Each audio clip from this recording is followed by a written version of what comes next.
Hello, welcome back to GameSpot's continuing coverage of E3 2015. One of my favorite things to do at E3 is play FIFA early. And once again, Nick Cannon is over in the US to show it off. Very good. Looking forward to a new year of FIFA. It's been interesting moving over here and seeing the growth of football, or I guess I have to say soccer when I'm here in North America. And it's great that you guys are sort of growing into new areas as well. We'll talk about the addition of ladies football in a second. But first of all, let's look at the game. We've got Real Madrid versus Barcelona here. And let me know, what new gameplay additions are you making here? Lots of things. I mean, we really, we've taken a step back as a development team this year and really looked at our game and look at all the systems. We have great technology, but let's look at all those systems and what do we need to do to improve, innovate, refine everything. And listening to the feedback from the players that play our game, they give us great feedback. And there was a couple of key things that stood out. One was really want more confidence in defending. They want to be able to defend. It was difficult at times. I think the game was a little bit imbalanced last year with the speedy wingers, the skilled players. So we want to create a really balanced game because ultimately it's make a fun experience. Also getting the midfield back. They wanted to be able to build up through the midfield. So really shaping our feature set around that. So we've got a few examples here right now. What I'm going to show you right now is this is just one example of a lot of work we've done around player movement. So as I move this forward, if you actually look at Neymar, number 11 there, you'll see he's doing what we call a swing step. So this is a really agile turn, a quick way to keep with Bale. You know, previously you'd overshoot, you'd overrun him. It was difficult to keep up. So this is just one example of the responsive player movement that we've worked on to really help you keep with those players. Again, helping that balance. Because we don't want to take away the dribbling. Everyone really enjoyed that last year. Yeah, it was nice. This is an example of defending again. This is actually this is AI and your teammates working with you. So if we look at the right back there at the bottom of the screen, you'll notice there's a change of possession. He instantly comes back to get back defensively, get back in position. Last year it took a little bit too long. It was a good chance that the winger there was in on goal, and you know, you had to bring the centre back over. Obviously this is Real Madrid, so presumably if you're playing with Scunthorpe, they mightn't be as quick on the... Obviously, the attributes, the ratings are balanced across all the different teams, but fundamentally, the teams will still have that intelligence to, know, to cover. And this is another one here. So again, a change of possession here, and the game previously very much focused on man-to-man marking. It didn't really come away from the player marking to cover. So we look at the top of the screen. Rakitic, you'll notice, is covering a player there, and Benzema gets the ball, so he notices that Bale's making a great run, so he comes over to cover. It's just something we didn't have a lot of previously. It felt like you'd be quite exposed at the back. Yeah, and also going forward, sometimes you felt like there was sometimes there's nothing more frustrating than when you see a run yourself and they don't actually make it themselves. Yeah, there was quite a few times where players would be in on goal, centre backs wouldn't cover for each other. You know, the full backs wouldn't come over to cover either, which was a little bit frustrating. So this is another example of just a new mechanic. We've redone all of our slide tackle animations, and we've actually added some new functionality where Marcelo comes in here. He's going to commit to a slide tackle. Previously, slide tackles were great; they work, but if you miss, you're kind of out of the play. So we've reworked that. Messi recognises he's coming in, slides, manages to dink the ball over him. If you press the slide tackle button again, he'll pop up.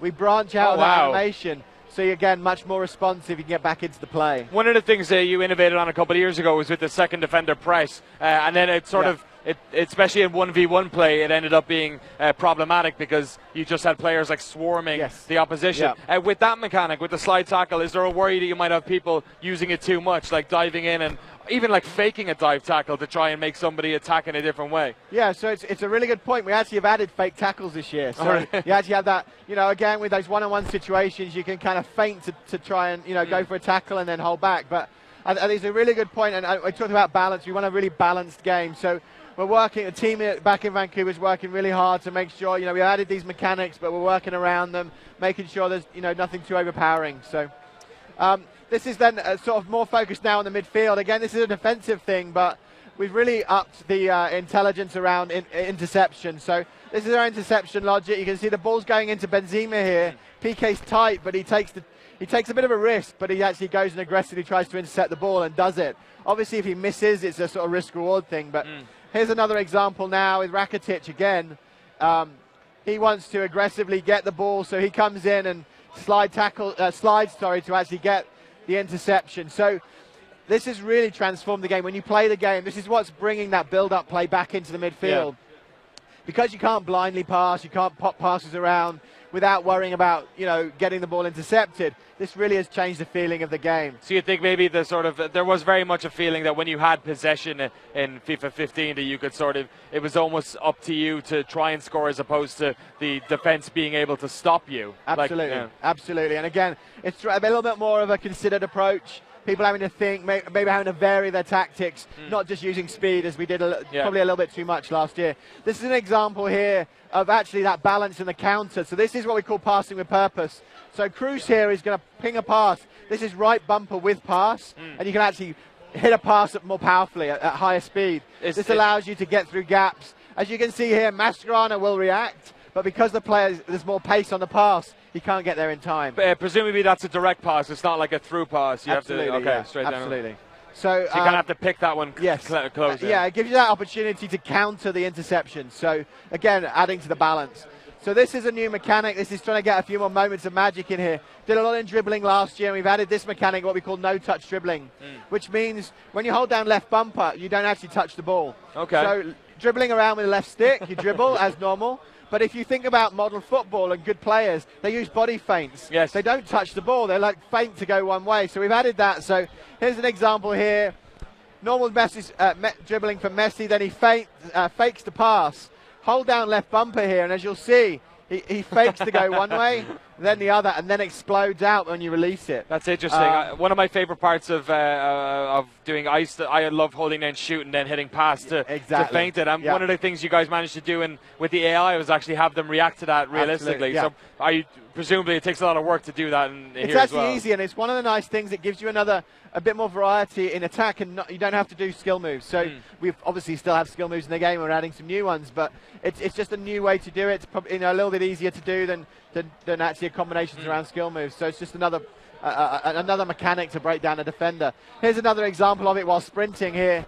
You'll see here Ronaldo just does a little body feint there, not touching the ball, and then explodes out and rides a challenge. So, really nice mechanic. A lot of this stuff I always felt was like it was great, and you show it off at Real and Barcelona, and when you actually try and play as your favorite team, especially with the skill moves, like you can't really do a lot of them. We were talking before we went live about how whenever you play online as well, people tend to pick the biggest teams. How can you combat doing that while still making that gap realistic? This is really what we're trying to do here. Is if you make a more balanced game, a game where you have to vary the attack. The key here is by having to build up through the midfield, you can't rely on those wingers. Why did people play with Real Madrid? Well, they had Bale on one side and Ronaldo on the other. If you're now, obviously, we still want you to be able to attack. We still want you to be able to dribble with the ball. But if you're having to think about and more considered play, you're more likely to use different teams. Right. So by making these changes in the game, we're encouraging people to think that way. And last year there was a tactic of pace that was very over-pervasive, and that's why people defaulted to that team. Even maybe also over Barcelona, so. And it works well. I play as Arsenal all the time, and I liked it a lot when I played online at least. So here's another example of touching every area and innovating across the entire pitch. This is crossing. So we're now getting the ball in behind the defenders and leading the attacker more. It was much more square crosses before, and we're actually leading Benzema here onto the ball, and he's able to actually come in here and volley. So the final thing, just to show you in the replays, is shooting. Again, shooting obviously was incredibly rewarding. At times last year, there was the ball felt a bit floaty, so we want more driven shots. So we're actually much more realistically looking at how you hit the ball where, but also the sort of 3D nature of the foot. So this is a square driven shot, and you'll notice the trajectory is much more driven and powerful than last year. This is an example here where he actually gets his foot around the ball a little bit more. And you think this is a finesse shot. This is actually a driven shot, and it curls a little bit more. And then finally, if you come across the ball as Benzema does here, it'll spin away. Excellent. So a lot more variety. So really bringing that in there. So, we're really trying to innovate across the entire pitch, focusing a lot of time on gameplay. Obviously working on goalkeepers, which putting as much effort this year in goalkeepers as well. Last year, massive push for you guys. Issues and a few frustrations. So really working on ironing out any issues, but also innovating there too. And innovating in types of the types of football that are available. Women's football coming to FIFA. Massive announcement a couple of months ago. really sort of groundbreaking in that there are very few sort of modern sports games that do that. Tennis is something that comes to mind. Like even like the Tiger games don't really do it that much. Yeah. I was talking to the NFL game guys beforehand. Now they've got women in the crowds. Right. They didn't have female spectators. Right. So how long have you guys been working on getting this into FIFA? We've been working on it for about 3 years. Yeah. We did a prototype about 3 years ago now, where we actually put a female head on a man's body, and we did that for a reason, to say, okay, where are all the gaps? You know, when we bring women into our game, we want to do it well, we want to do it properly, we want it to be authentic. So it kind of created a sort of laundry list of things we felt we needed to do it properly. And the biggest thing was around the body scaling. Yeah. So very linear in the way we scaled our bodies, and for the men, it worked well and it was fine. But to do the women's body type properly, we needed to scale more around shoulders, hips. Yeah. And the knock-on effect of that is it's actually meant that for men, we can actually do more variation in body types. Peter Crouch looks more realistic, which is, you know, it's great. Yeah. You know, we also wanted to get hair simulation in there. We could do that for the men, but it wasn't a priority because there weren't that many men with ponytails. No, it's not the late 90s or late 80s anymore. Exactly, you know. But when you put women in the game, you've got multiple players with ponytails, and if they don't move, it doesn't look realistic. Yeah. So we've done a lot of work around hair simulation. To do that kind of in our rendering, we need to do quite a lot of optimization, so there's a lot of work there. We scanned a lot of the players' heads, again, to make the most authentic look. We've done animation changes. We had to rework ratings. Whilst we still have a 90 rated player, the rating system's changed to make it feel better, so that, you know, feel more authentic to the women's game. Yeah, because the women's game does play differently, and because they're like, I'm a massive Arsenal ladies fan. Prolific team. Yeah. Like when they merged the leagues a couple of years ago, Sunderland ran away with it, but the Arsenal ladies have been fantastic, and I watched them on Arsenal TV. But there is a difference in the pace of the game and how it's played. So presumably, I'm guessing there is no male against female. No, it's a really good point. We've kept it female versus female, male versus male. Again, authenticity, you know, in that case. But it really. A very different experience, and that's one of the great things in the last couple of days as people have been playing it. They really enjoy the difference, and, you know, they really actually like how the women's teams play, and are really enjoying that as a very different experience. Presumably now you're stuck with it. It's like every time you guys add to FIFA, and it's almost like a sort of a difficulty in being so popular and being so successful, is that, you know, you get a lot of stick for not, you know, doing things by the fans. You know, you need to tweak the game. But every time you add a new mode, you're basically adding a new mode for the next 3, 4, 5 years. Right. Obviously, was there 12 women's teams in the game? Yeah. International, I'm guessing, based on the World Cup. This year, Best of luck to the England ladies playing today right as well. now, actually. Oh, is that on right now? Right now, Colombia, right? Yeah, Colombia. They kind of need to win that game. Win or draw, and then through to the next round. So as long as France don't, against Mexico. Anyway, sorry, get back to the video game stuff. Presumably now, since you've dipped your toe in it, you're going to have to keep evolving on women in FIFA 16 and 17, right? Well, I mean, obviously we added women to our game. They're going to be a big part of our game moving forward. You know, we'll see how we'll look at the reaction this year, which has been incredibly positive, which is fantastic. But moving forward, we'll see. I mean, we'll make a decision on that, you know, in the next year. And, you know, if we've got anything else, we'll do that next year. But very, very important part of our game. And certainly as a team, we're very proud to be able to bring them into Excellent. FIFA. Yeah, it's wonderful. I think it's a great news for the sport and for video games as well. Absolutely. Sort of on that point, will there be a couple of granular questions? Will there be any women in Ultimate Team this year? No, not in Ultimate Team this year. We looked at it, but obviously you need quite a big player pool to you know, for Ultimate Team for the mode to work. So they're not in Ultimate Team. You can play in Kickoff.